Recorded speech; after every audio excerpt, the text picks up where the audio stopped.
माता, प्रभु की कृपा से सब नौका सहित जल में तो उतर गए, किंतु क्या नौका इतनी सुदृढ़ बनी थी जो प्रलय के भयंकर लहरों की थपेड़ों को सहन कर सके, सब सुरक्षित रह सके। जैसे जैसे नौका आगे बढ़ रही थी, प्रलयकारी लहरें और अधिक भयावह हो रही थी। न जाने क्या होने वाला है, वर्षा भयानक रूप ले रही है। जल स्तर बढ़ता ही जा रहा है। हाँ, ऐसा प्रतीत हो रहा है कि मानो संपूर्ण पृथ्वी जलमग्न हो जाएगी।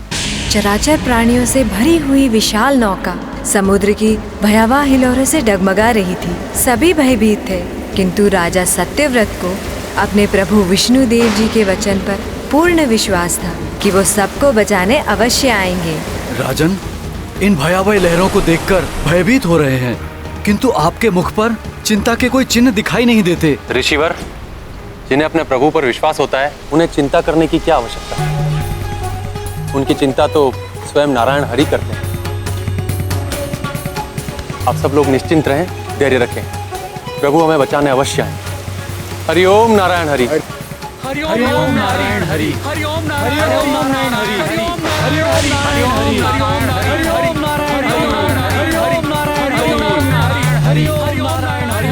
महाराज, इस प्रलय से पार पाना असंभव है। पार होगी हमारी नौका मित्र। मुझे पूर्ण विश्वास है कि प्रभु हमें इस संकट से बचाने अवश्य आएंगे।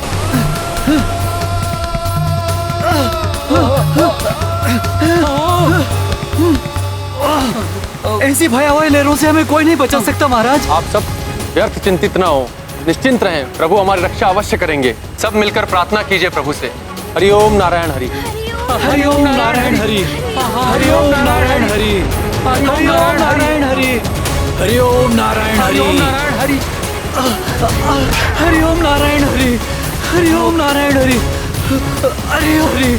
हरिओम नारायण हरि। हरिओम नारायण हरि। हरिओम नारायण हरि।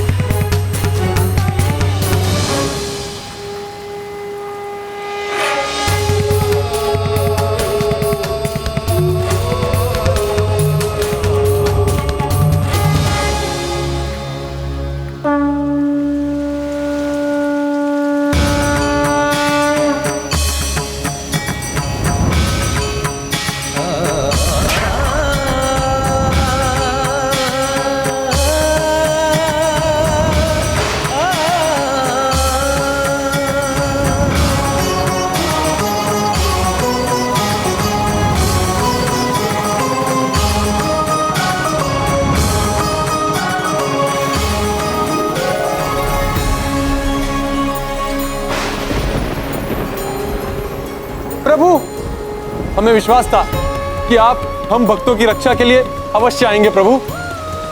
हरिओम नारायण हरि। हरिओम नारायण हरि। हरिओम नारायण हरि। हरिओम नारायण हरि। हरिओम नारायण हरि। महाराज सत्यव्रत, आपने उत्तम कार्य किया है। मैं आपके प्रयत्नों से प्रसन्न हूं। प्रभु श्री नारायण हरि की जय। प्रभु श्री नारायण हरि की जय। प्रभु श्री नारायण हरि की। नागराज वासुकी, मुझे इस कार्य में आपकी सहायता की आवश्यकता है। मैं आपका आशय समझ गया प्रभु। इस महान कार्य में सहायक होकर मेरा जीवन धन्य हो जाएगा।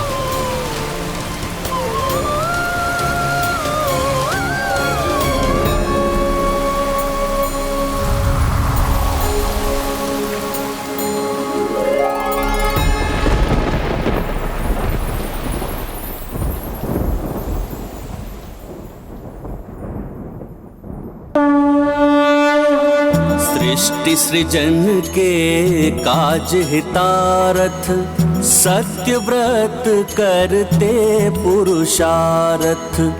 आए हरि करन को सहाया, नागराज संग करी उपाया। बांध के वासुकी जलयाना, खींचे मत्स्य रूपी भगवाना। ले चले जम्बू द्वीप ओरा, होत पराजित प्रलय घोरा। अच्छा, अब मैं समझा। मत्स्य जल में भली भांति विचरण कर सकता है, इसीलिए प्रभु श्री विष्णु जी ने मत्स्य का रूप धारण किया। परंतु वो सबकी रक्षा कर उन्हें ले कहाँ जा रहे थे माता? समस्त श्रेष्ठ भक्त, ऋषि मुनि एवं पशु पक्षी अब प्रभु के संरक्षण में थे। प्रलय शांत होने तक प्रभु नौका की रक्षा करते हुए उसे संभाले रहे। और प्रलय रुकने के पश्चात जब जल स्तर रुका तो पर्वतराज हिमालय की चोटियां दृष्टिगोचर होने लगी, जो प्रलय के भयानक थपेड़ों में भी अपने स्थान पर अडिग खड़ा हुआ था। तब प्रभु नौका लेकर हिमालय पर्वत की ओर बढ़ चले।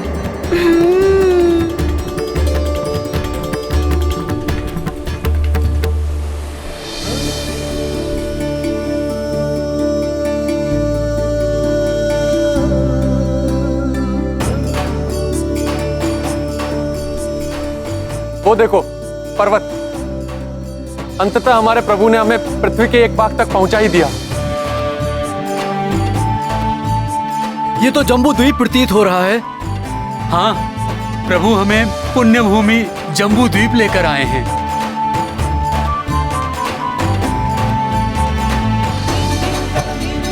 प्रभु श्री हरिनारायण की, प्रभु श्री हरिनारायण की, प्रभु श्री हरिनारायण की, प्रभु श्री हरिनारायण की, प्रभु श्री हरिनारायण की। हरिओम नारायण हरि, हरिओम नारायण हरि, हरिओम नारायण हरि, हरिओम नारायण हरि।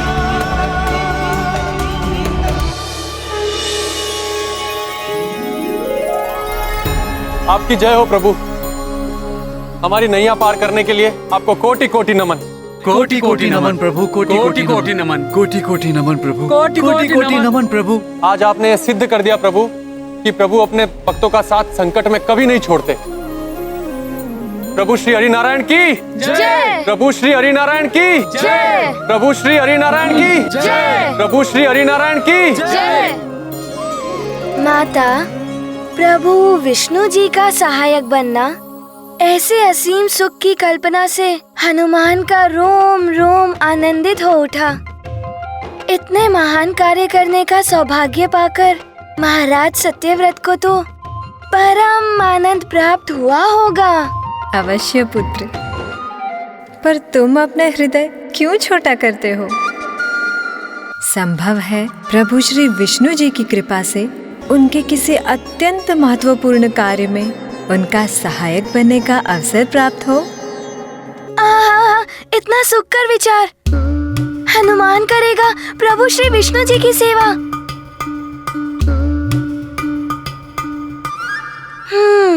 परंतु माता, आप अवश्य स्नेहवश हनुमान को प्रसन्न करने के लिए मधुर वचन कह रही हैं। अबोध वानर बालक हनुमान अपना ही ध्यान नहीं रख पाता,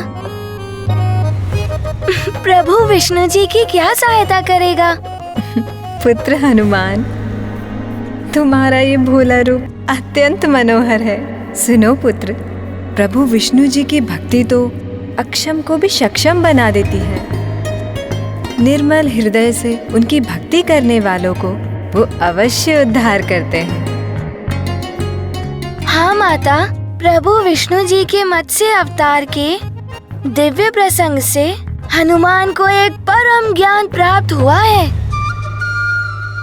प्रभु विष्णु जी प्रलय काल में भी अवतार लेकर उनकी रक्षा के लिए आते हैं, जो धर्म का पालन करते हैं और श्रद्धा भाव से प्रभु की भक्ति करते हैं, भले ही इसके लिए उन्हें अपने ही नियम के विरुद्ध क्यों न जाना पड़े।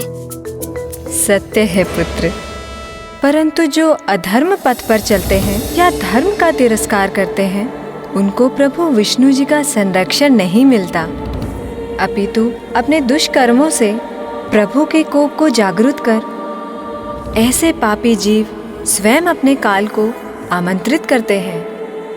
धर्म की अवहेलना तो स्वयं प्रभु नारायण की अवहेलना है माता। इतना दुस्साहस कौन कर सकता है, बताइए ना माता। दंभ का अंधकार जिनके विवेक की ज्योति हर लेता है, वही ऐसे कर्म करते हैं पुत्र। प्रलय काल में महाविनाश के भयंकर अंधकार से अनेकों अधर्मी असुरों का जन्म हुआ। उनमें से सबसे भयानक दुष्ट असुर ने उनका नेतृत्व संभाला। उनका नाम क्या था माता, शीघ्र बताइए। उसका नाम था हयग्रीव।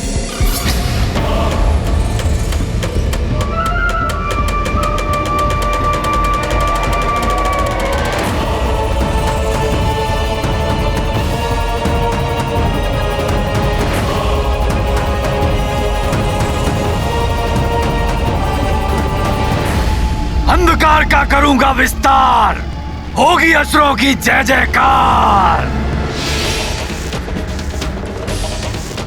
प्रलय उपरांत हम असुरों के अधीन होगा ये समस्त संसार, और मैं बनूंगा असुर सम्राट। तीनों लोकों में गूंजेगा मेरा हयग्रीव का नाद। ज्ञात है ये मैं कैसे संभव करूंगा। मेरे मस्तिष्क के अंधकार में जनित हुआ है एक कुविचार। वेदों का हरण करूंगा मैं स्वयं ब्रह्मा से, जिससे वो सृष्टि की रचना में असमर्थ हो जाएंगे। फिर स्वयं अपने अनुसार निर्मित करूंगा नया संसार, जिसका होगा नया विधान। तीनों लोकों में होगा मातराम असुरों का निवास। असुर सम्राट हयग्रीव की जय। असुर सम्राट हयग्रीव की जय। असुर सम्राट हयग्रीव की जय। माता, क्या सत्य में हयग्रीव ऐसा करने वाला था? और क्या वेद इतने महत्वपूर्ण और महिमामयी हैं? उनकी शक्ति से कोई अपने अनुरूप जगत की रचना भी कर सकता है? हाँ पुत्र, वे तो स्वयं ईश्वर की दिव्य वाणी का रूप है। उनमें संसार का समस्त आध्यात्मिक एवं सांसारिक ज्ञान संचित है। हयग्रीव को ज्ञात था वेदों की अनुपस्थिति में स्वामी ब्रह्मदेव के लिए पुनः सृष्टि की रचना करना असंभव था। परंतु माता, ब्रह्मा जी के हाथों से वेदों का हरण करना कैसे संभव हो सकता है? अपने इस कुटिल प्रयोजन को पूर्ण करने इतनी शांति से हयग्रीव ब्रह्मलोक पहुंचा कि किसी को उसके आगमन का आभास भी नहीं हुआ।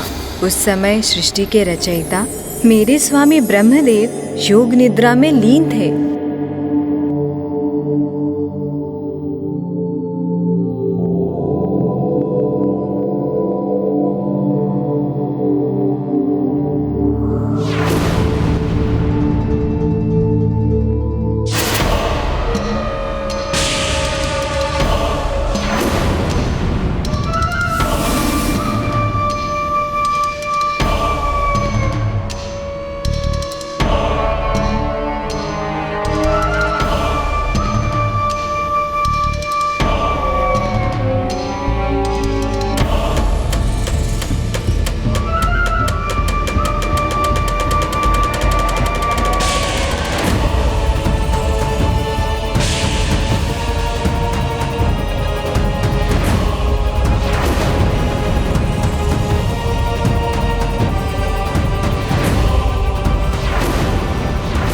अंधकार का करूंगा विस्तार। प्रण किया था मैंने, अपने हाथों से बेद हर कर ले जाऊंगा। देखिए ब्रह्मा जी, अपने प्रण में सफल हुआ मैं।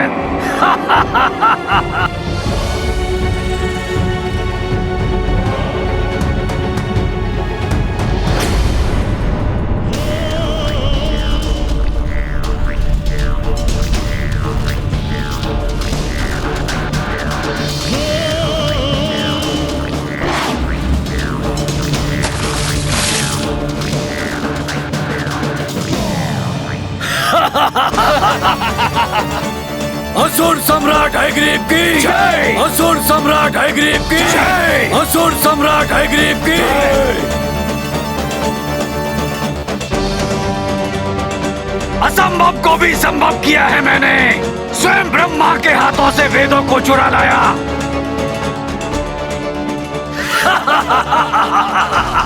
ऐसी अनूठी उपलब्धि का उत्सव अवश्य मनाएगा असुर समाज, परंतु अभी हमें सावधान रहकर प्रलय काल के अंत तक इन वेदों को सुरक्षित रखना होगा।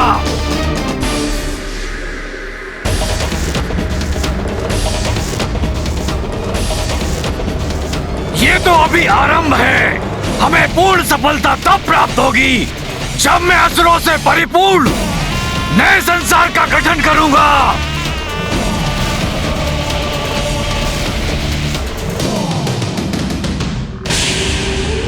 इन वेदों के साथ मैं इस शंख में छुप जाऊंगा।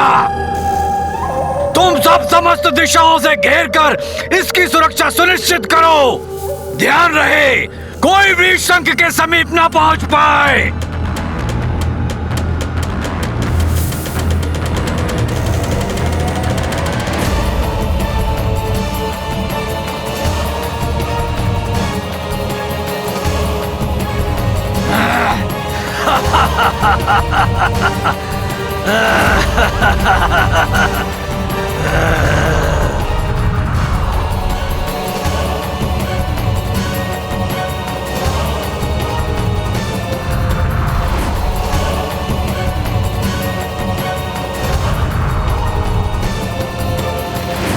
अर्थात हैग्रीव ने वेदों को छुपाकर रखने का पूर्ण प्रबंध कर लिया था। हाँ पुत्र, परंतु यह उसकी मूर्खता थी, क्योंकि सर्वव्यापी सर्वज्ञाता प्रभु विष्णु जी से ब्रह्मांड का कोई भी भेद नहीं छुपता। वेदों की रक्षा और अधर्म का विनाश कर वेदानुसार शांतिपूर्ण और धर्मोचित पद्धति से सृष्टि का नव आरंभ सुनिश्चित करना भी प्रभु विष्णु जी के मत्स्य अवतार की लीला का उद्देश्य था।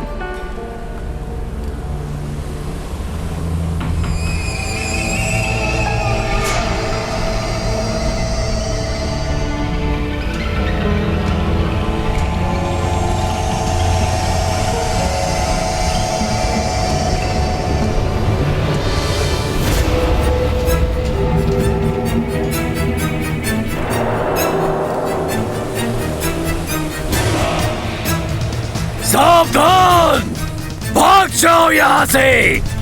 जीवित रहना है तो लौट जाओ यहाँ से। भयभीत कर दिया है हमने उसे, लौटा दिया।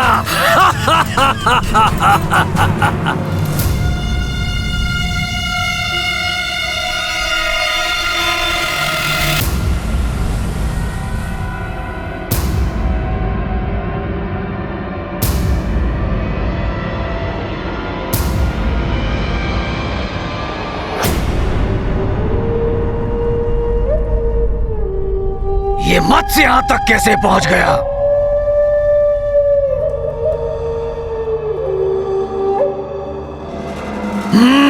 मत्स्य रूप में तुम अवश्य उन दुष्ट देवताओं का मायावी छल हो जो उन्होंने वेदों को प्राप्त करने के लिए रचा है, परंतु व्यर्थ है उनका ये प्रयास। हैग्रीव से वेदों को कोई नहीं छीन सकता। तुम्हारे जैसे सूक्ष्म आकार के मत्स्य तो कदापि नहीं। तुम्हें तो मैं अपना मुख खोले बिना ही निगल सकता हूं।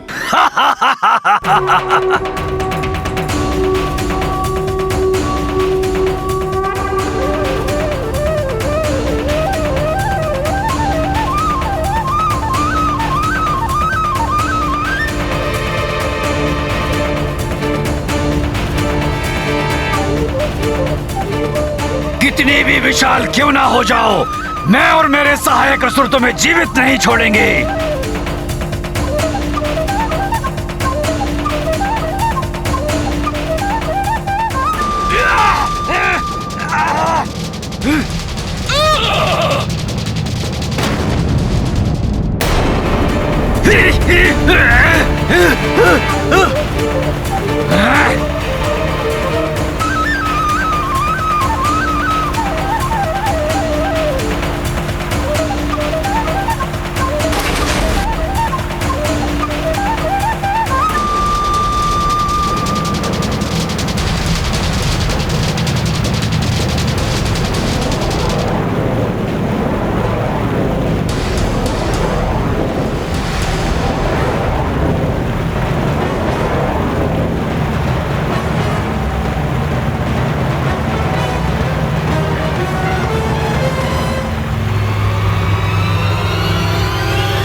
प्रतीत होता है तुम्हारी उद्दंडता का दंड देना ही होगा मुझे। आह!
प्रणाम प्रभु नारायण। निद्रा से जागृत होते ही आपके इस अद्भुत लीला रूप में आपके दर्शन पाकर मैं धन्य हुआ प्रभु। प्रणाम ब्रह्मदेव जी। फिर प्रभु विष्णु जी ने सभी वेदों को स्वामी को लौटाकर उन्हें यथास्थान स्थापित किया और उन्हें पूरा घटनाक्रम विस्तार से बताया, और स्वामी प्रभु की भक्ति में मंत्रमुग्ध होकर उनकी स्तुति गाने लगे।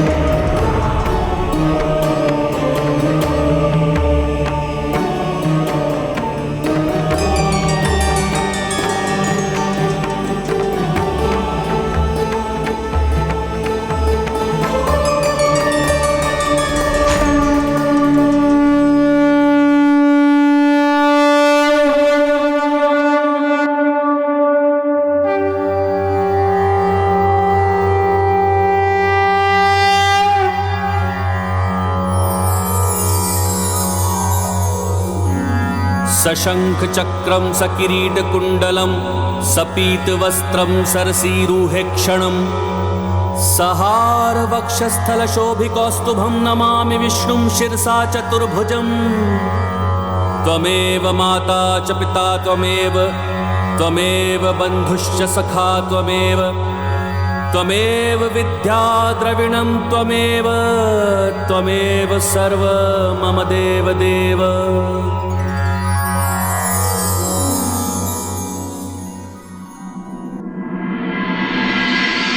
हनुमान, प्रभु विष्णु जी के मत्स्य अवतार की लीला के प्रसंग से तुमने क्या ग्रहण किया? माता, हनुमान को ज्ञात हुआ कि अधर्म और अनुचित उद्देश्य से प्रेरित बुद्धि में अहंकार का वास होता है, जिससे व्यक्ति की मति भ्रष्ट हो जाती है। वो भ्रमित होकर अपनी संहारक शक्ति पर अटूट विश्वास कर बैठता है, जो उसी का पतन करवाता है। असुर हैग्रीव इतना आश्वस्त था कि वो तो समझ ही नहीं पाया कि जो त्रिलोकों के स्वामी हैं और सर्वत्र व्याप्त हैं, उन सर्वशक्तिमान प्रभु विष्णु जी को छलना, उनको पराजित करना तो असंभव है। उसका भ्रम ही उसके और उसके सहयोगियों के विनाश का कारण बना। अवश्य पुत्र, इसीलिए तुम अपने संपूर्ण जीवन में सदैव उत्तम विचार और विनीत व्यवहार को अपने व्यक्तित्व का आभूषण बना के रखना। हनुमान जीवन पर्यंत आपकी सीख के अनुसार ही आचरण करेगा माता। सुनो पुत्र, इस प्रसंग के उपरांत प्रभु ने कूर्म अवतार धारण किया। कूर्म अवतार अद्भुत है प्रभु की लीला। पहले मत्स्य और फिर कूर्म, यानी कि कच्छप रूप लिया उन्होंने। हाँ पुत्र, प्रभु विष्णु जी की प्रत्येक लीला का एकमात्र उद्देश्य होता है धर्म की रक्षा और उसका विस्तार। मत्स्य अवतार लेकर उन्होंने प्रलय काल में अपने अनन्य भक्तों एवं सृष्टि की रक्षा की थी। सुदृढ़ पीठ वाले कुर्म का रूप धारण करने में उनका प्रयोजन था देवताओं की रक्षा। देवताओं की रक्षा माता? परंतु किससे? दुष्ट असुरों से पुत्र। सृष्टि के निर्माण के पश्चात सतयुग में पुनः असुरों के आतंक में वृद्धि हो गई। युद्ध में निरंतर पराजित कर उन्होंने देवताओं को त्रस्त कर दिया था।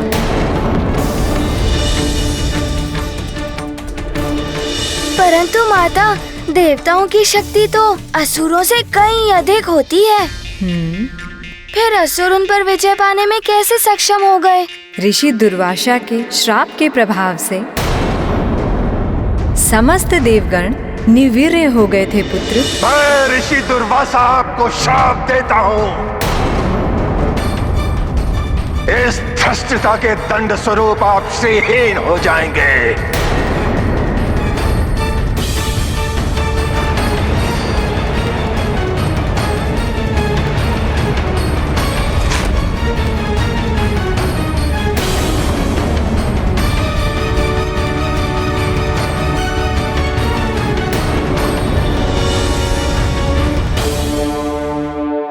उस श्राप के प्रभाव से देवताओं के ऐश्वर्य का त्रास तो हुआ ही था, उनकी शक्ति भी क्षीण और निम्न हो गई थी। क्योंकि श्री ही शक्ति है और शक्ति ही श्री है।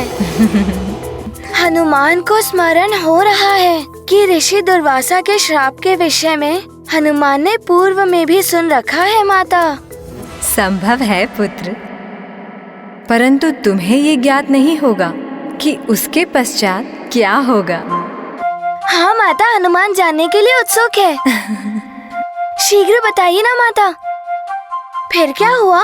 अनेकों बार पराजय का मुख देखने के बाद देवता विवश होकर स्वामी ब्रह्मा जी के साथ प्रभु विष्णु जी के धाम वैकुंठ पहुँचे।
भुजगशयनं पद्मनाभं सुरेशं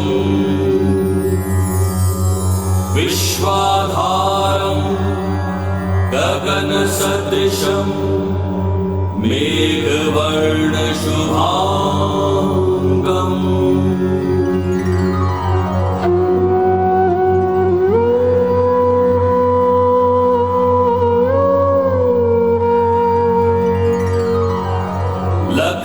लक्ष्मीकान्तं कमलनयनं योगिभिर्ध्यानगम्यं वन्दे विष्णुं भवभयहरं